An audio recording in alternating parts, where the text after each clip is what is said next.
দেখ, days went by, অনেক দিন পেরিয়ে গেল। The crocodile thought of many plans to catch the monkey, but nothing worked.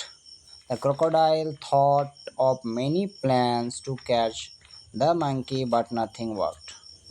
কুমির করেছিল অনেক পরিকল্পনা বান্দরটাকে ধরার জন্য, কিন্তু কোনো কিছুই কাজ করলো না। তো এক কথায় কি না, কুমির বান্দরকে ধরার জন্য অনেক পরিকল্পনা করেছিল, কিন্তু কোনো কিছুই কাজে দিল না। The monkey always escape from his clutches. The monkey always escape from his clutches. তো তার যে পাতা ফান, যে জাল, তার মুঠি, এটা বলতে পারি আমরা ক্লাচেস মানে। সো বান্দরটি সব সময় কি না তার মুঠি থেকে পালিয়ে যাচ্ছিল। One day his wife said, একদিন তার বউ বলল, you have fail to catch the monkey. ক্রোকোডাইলের বউ বলল, তুমি তো বান্দরটা ধরতেই পারছো না। You have fail to catch the monkey, but I really want to taste his sweet flesh. কিন্তু আমি সত্যিই তার মিষ্টি সুস্বাদু মাংস খেতে চাই, চাখতে চাই।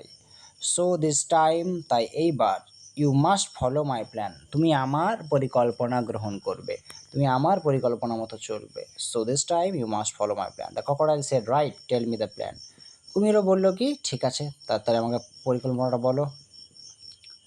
The monkey jumps on that big rock in the river. বান্দরটা কী করে ওই নদীর বড় পাথরটায় লাফ মারে। সেড দ্য ওয়াইফ, তার স্ত্রী বলল, you must lie still, you must lie still on the rock, তুমি ওইখানে শুয়ে থাকবে পাথরের উপর। When he jumps upon you, তোমার উপর যখন সে লাফ মারবে, thinking you to be a rock, তোমাকে পাথর ভেবে, you can catch him easily then, তাহলে তুমি তখন তাকে সহজেই ধরে নিতে পারবে। হোয়াট অ্যান আইডিয়া, বাবা কী বুদ্ধি, কী বুদ্ধি, হোয়াট অ্যান আইডিয়া।